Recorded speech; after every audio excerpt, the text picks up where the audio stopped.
Welcome to the deep dive. Today, we're diving into something pretty powerful. Something you use every day, even if you don't realize it. This should be good. What is it? Belief and the power it has to shape, well, everything, really. Belief. You know, it's funny because we talk about belief all the time, but it can feel so abstract. Right. But that's why I'm excited about this deep dive, because our source material actually takes a really grounded approach to belief. Okay, so what are we looking at? An article by Frederick Osei-Manu called Believe in Yourself. Believe in yourself. Yeah, and believe me, this is not just some fluffy self-help stuff. I mean, the title does sound a little, I know what you mean, but Manu, the author, he actually calls belief a substance. A substance. Okay, so like how can something that's intangible, like belief, actually have a real impact on our lives? I'm intrigued. Me too. And he doesn't waste any time getting to the point. Right away, he says belief is what separates those who achieve greatness, from, well, everyone else. Okay, so is he saying that if you just believe in yourself, you're guaranteed to be successful? I don't know about that. Yeah, it sounds a bit oversimplified, right? Yeah. But what if there's something more to it? I mean, think about it. Our brains aren't static, right? Every thought we have, every action, it's constantly shaping these neural pathways. Okay, yeah, I follow you.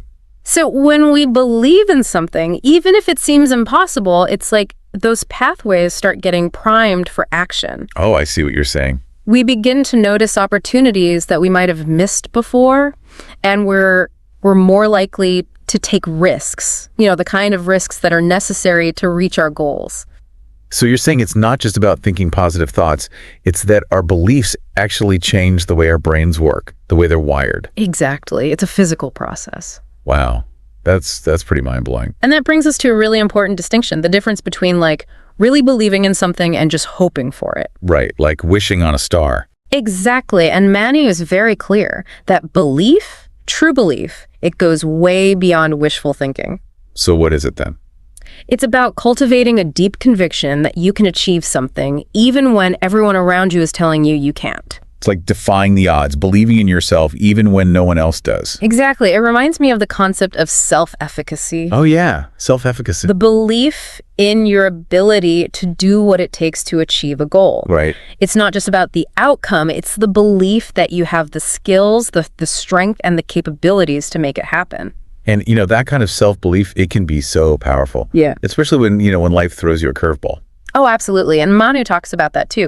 He points out that people who achieve groundbreaking things, often against all odds, they share this one common trait, an unwavering belief in their vision. Okay, so their belief is what fuels them. It pushes them forward even when things get tough. Exactly. And that belief is what gives them resilience, the courage to keep going when they make mistakes, to learn from those setbacks and come back even stronger.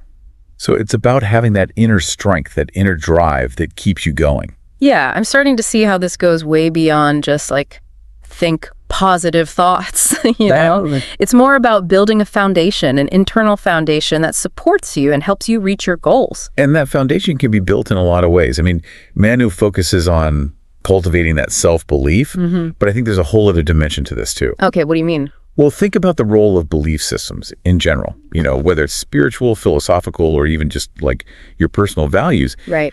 These systems, they provide a framework for understanding the world, for finding meaning, for coping with, the difficult times. That's a great point. And even though Manu's article is mainly about believing in yourself, he does touch on this idea of belief as a source of comfort and support during difficult times. Oh, like how? He actually writes, "When you believe help will come, change will rush into your aid."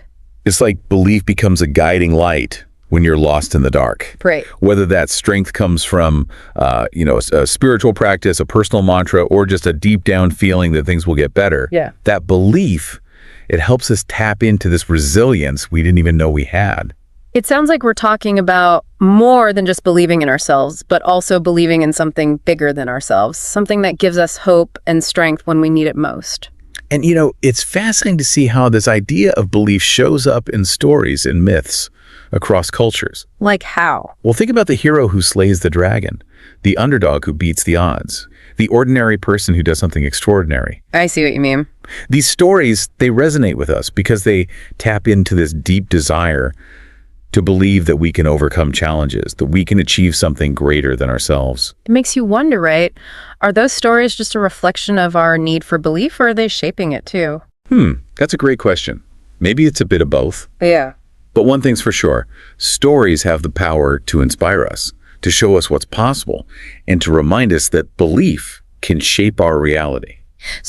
So far we've established that belief is much more than just thinking positive thoughts. Right. It's a force that shapes our brains, fuels our resilience, and provides hope and comfort during the hard times. Yeah. But how does this belief actually translate into action? That's what we'll explore next. Reading through this article, one thing that really stuck out to me was how Manu connects belief to action. Oh, yeah. How so? Well, he uses this really powerful image. He says, believing is what makes you dare when others coil or flee in the face of adversity. Wow, that's a powerful image. Right. It's like belief becomes this engine, that propels us forward even when things get tough. And it's interesting how he contrasts those who dare with those who, well, he says coil or flee. Like, it suggests belief isn't just about taking action, it's about taking the right kind of action.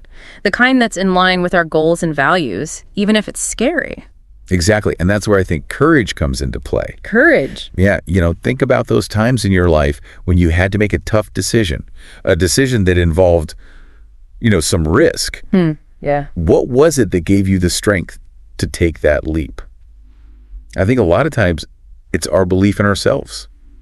That we can handle whatever happens. So it's not always about those huge life-changing decisions. Right. Sometimes it's those small everyday acts of courage that really make a difference. Exactly. Like speaking up for yourself or setting a boundary or even just saying no when you need to. Absolutely. And those small acts of courage, when they're fueled by belief, they can have a ripple effect. Oh, a ripple effect. Yeah. Remember what Manu said about momentum? Yeah.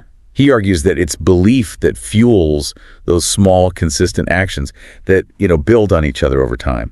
Oh, right. Like that saying, a journey of 1,000 miles begins with a single step. Exactly. But imagine if that single step was taken with the belief that you can actually finish the whole journey. I guess that belief would give you the energy and the perseverance to keep going, even when it gets tough. And that brings us back to this idea that our beliefs shape our reality, right? It's not about pretending everything's easy or ignoring the challenges. Right. It's about choosing to believe that you can handle those challenges, to learn from them, and come out stronger on the other side. Manu also talks about how belief can be a source of support and comfort during those difficult times. Oh, like how? He writes, when you believe, you will find your way out of turmoil. Have you ever noticed that? How some people, even in really tough situations, seem to find a sense of peace. It's a good point. It's fascinating because belief isn't just a psychological thing. It can actually have a physical impact on us too. Oh, really? There's all this research about positive emotions. Feelings like hope and faith can boost your immune system, reduce stress hormones, even improve your heart health. Wow. So when Manu talks about belief attracting help and change, it's more than just a nice idea. Yeah, it could be that belief triggers all these changes in our bodies that help us cope with stress more effectively. So belief isn't just about changing the way we think, it's about changing our bodies too. Exactly, changing our biology to deal with the challenges we face. This makes me think about our conversation earlier about belief systems. Right, those frameworks that help us make sense of the world. Even if we don't follow a specific religion or anything, we all have these beliefs that shape how we see the world and how we act. That's true. I mean, think about it. Our beliefs about success, failure, relationships, even our beliefs about what's right and wrong. It all shapes our actions. This brings up an interesting question, though. Can belief ever be dangerous? How do you mean? What happens if our beliefs are based on misinformation? Or what if they lead us to make bad choices? That's a really important point. Belief can be incredibly powerful. But we have to remember not all beliefs are created equal. Some beliefs can actually be harmful, especially if they're rooted in fear, prejudice, or just a distorted view of reality. So how do we know which beliefs are helpful and which ones might be holding us back? It takes constant reflection, self-awareness, and honestly, a willingness to be wrong.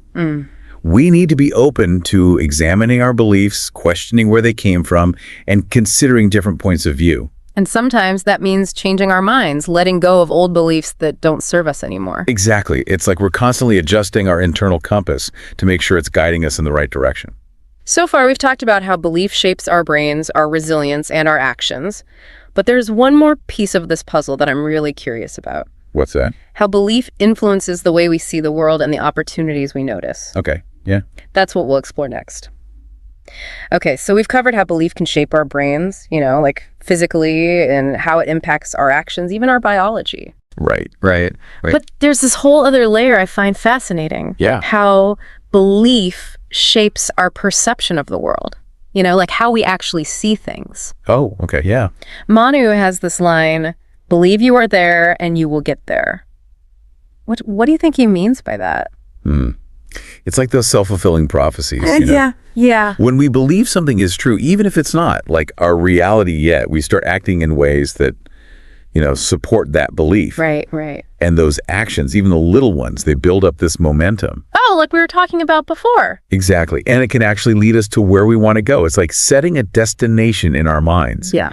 And even if we, take detours along the way, we still end up where we set out to go. So it's about believing in the destination, but also believing in our ability to actually get there. That's it. It's that self-efficacy thing again. Yeah, that feeling that I can figure this out, I can handle whatever comes my way. Exactly.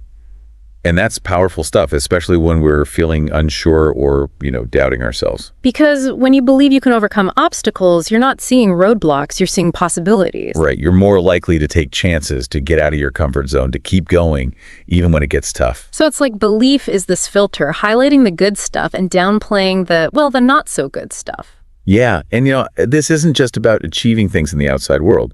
Manu also talks about belief and how it affects us internally, our sense of peace or well-being. Right. He says, when you believe, you will find your way out of turmoil. Like, belief is a source of inner strength, a reminder that even when things are bad, we can find our way back to a good place. It makes me think about the power of belief in healing. Not just physical healing, but emotional healing too. Oh, yeah. There's so much research about the placebo effect now. Right. Like our beliefs about a treatment can actually make us physically better. It's wild, right? Yeah. And it's not just physical. Our beliefs about ourselves, our relationships, even the world around us, it all affects our mental and emotional health. Like if you believe you're worthy of love, you're more likely to experience it. It's like our beliefs are this magnet pulling in experiences that match our thoughts and expectations. Yeah, I like that. But that brings up another point. What if our beliefs aren't doing us any good? Oh, that's a good question. What happens when our beliefs are based on fear or limitations? Andrew doesn't really go into that, but it's definitely something to consider. Right. It's easy to think if I just believe hard enough, I can do anything. But sometimes our beliefs can hold us back. Absolutely. We might miss opportunities or avoid risks because of those beliefs. So how do we make sure our beliefs are helping us grow and live fulfilling lives? I think it comes down to self-awareness, being honest with ourselves and being open to being wrong. We have to look at our beliefs and ask, where did this belief come from? And is it still serving me? Yeah, and sometimes the bravest thing we can do is let go of a belief that's no longer working. Exactly, even if it's a belief we've held on to for a long time.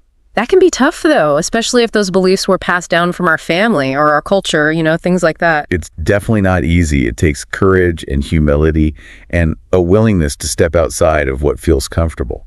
But as we've seen throughout this whole deep dive, belief is a powerful thing. It can be used for good or, not so good. That's true. The key is to become aware of our beliefs and choose ones that empower us, help us live our best lives. And that's an ongoing process, right? Yeah. It's not like you reach a point and you're done. It's about constantly exploring, reflecting, growing. And sure, there will be times when our belief wavers, when doubt creeps in. But even then, we can always come back to that core belief in ourselves, our values, the possibility of a better future. So we wrap up this deep dive into Frederick Osei-Manu's Believing Yourself. Yeah. I want to leave you with this. Take some time to think about your own beliefs. Yeah, good idea. Ask yourself, what beliefs are shaping my reality right now? Are they helping me or holding me back? And what can I do, even if it's just a small step, to nurture those beliefs that will support me, help me grow, and allow me to create the future I want? Remember, the power to shape your reality, it starts with believing you can. Thanks for joining us on The Deep Dive.